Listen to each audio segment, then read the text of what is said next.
शादियों का सीजन हो या फिर धनतेरस, अक्षय तृतीया जैसे त्योहार, सोने की चमक जो है वो कभी फीकी नहीं पड़ती। लेकिन समय बदलने के साथ साथ अब सोना खरीदने के तरीके जो हैं वो भी बदल गए हैं। तो आज इस वीडियो में हम आपको बताएंगे कि आखिर आप ऑनलाइन घर बैठे बैठे सोना कैसे खरीद सकते हैं। मैं बात कर रही हूँ डिजिटल गोल्ड की। जी हाँ, अब डिजिटल गोल्ड का ज़माना है और आप कई सारे मीन्स के थ्रू डिजिटल गोल्ड जो है वो आसानी से खरीद सकते हैं। तो आइए सबसे पहले समझते हैं कि आखिर डिजिटल गोल्ड क्या है। तो डिजिटल गोल्ड एक ऐसा जरिया है जिससे आप सोने में निवेश करते हैं।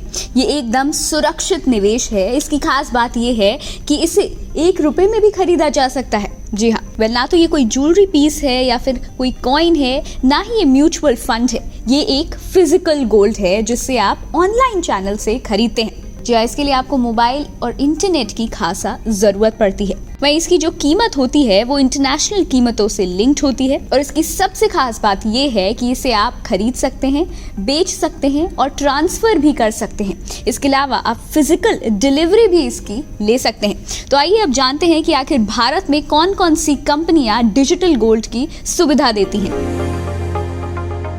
तो ऐसे कई सारे पेमेंट प्लेटफॉर्म्स हैं जिससे आप डिजिटल गोल्ड खरीद सकते हैं। इतना ही नहीं, कुछ बैंक्स भी डिजिटल गोल्ड की सुविधा ऑफर करते हैं। तो MMTC, PAMP जो कि सबसे पुरानी कंपनी है, वहीं ऑगमोंट गोल्डटेक और digital gold India, safe gold जैसी कंपनियां जो हैं वो डिजिटल गोल्ड प्रोवाइड करती हैं।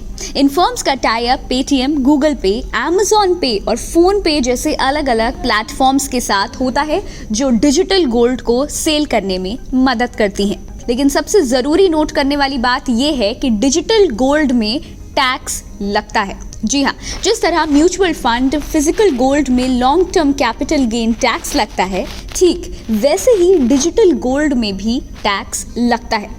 जी हाँ, 20% के हिसाब से टैक्स, सेस और सरचार्ज। वहीं अगर आप 3 साल से कम समय में होल्ड करके इसे बेच देंगे तब इस पर अभी कोई टैक्स नहीं लगता। लेकिन हालांकि अगर आप डिजिटल गोल्ड की फिजिकल डिलीवरी लेंगे तब आपको डिलीवरी चार्ज देना अनिवार्य होगा। लेकिन इतना ही नहीं, डिजिटल गोल्ड पर आपको टैक्स के अलावा मेंटेनेंस कॉस्ट भी देनी होती है। तो आपका डिजिटल गोल्ड जिस भी वॉलेट में रखा जाएगा उसकी कॉस्ट आपको देनी पड़ेगी। इसके साथ साथ इंश्योरेंस कवर की कॉस्ट भी देनी पड़ती है।